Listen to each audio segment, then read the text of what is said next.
Gawa naman tayo ng gravy, ng mashed potato. Gravy naman, ang gagawin natin, mashed potato.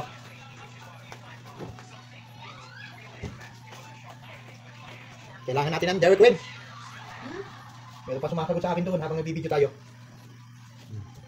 Kailangan natin ito. Ano to? Nakita nyo to? Harina. Nor. Madami. Hop. Tutuin natin yung Dairy Queen.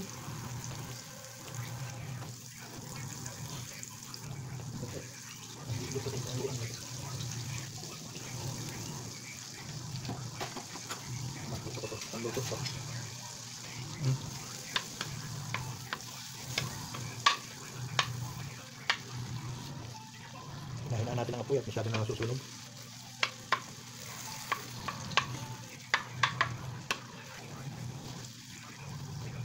Ito ha, paggagawa ng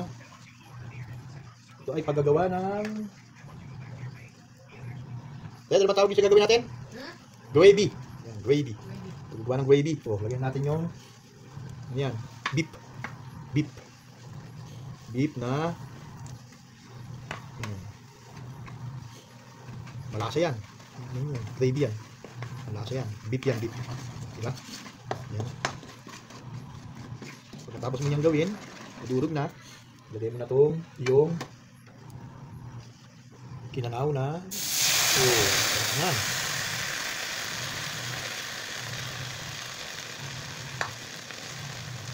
Kita mo, bubuo. Dahil, kuha mo kong tubig pa. Masyadong bubuo ito. Masyado ito malapot. Para lumabdaw na konti. Isang baso lang, isang tasa. Oo, isang tasa. Tubig. Oo. Dali, at susunod na ito. Gravy yan. Gravy yan. Oh, napagkata naman. Saan isang tasa? Yan. Hindi mo konti. Hindi pa daw. Sigurado ka lang. Oo. Okay na yan. Ingin naman itong nag-aking ng ano na to. Diba? Haluin lang ng haluin. Yan, gravy yan. Ano naman yan? Depende sa flavor na gusto nyo.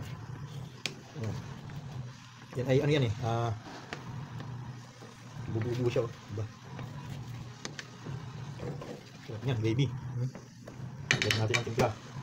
Lagyan natin ng konting kasi na lang. Konting-konti lang. Kasi yung may big na. Yung lasa na yan. Paminta. Yan, dami-dami natin paminta pero medyo na konti. Haluin nyo ng haluin. Haluin nyo ng haluin. Ayan, gravy na yan. Yan ang paggagawa ng gravy. Yung iba kaya hindi siya may kulay na ganito kasi yung pagkagawa nun, ano yun eh.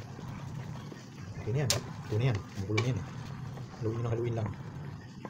Yung iba kasi chicken o kaya pork yung ginagamit nila. Pag ganito ang kulay niyan, ano yan? Yan ay tanggalin natin yung mga nabuo at yan ay yung sobra. Yan.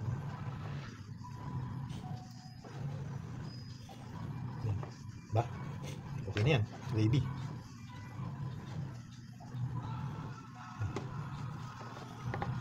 Gravy yan ng mashed potato.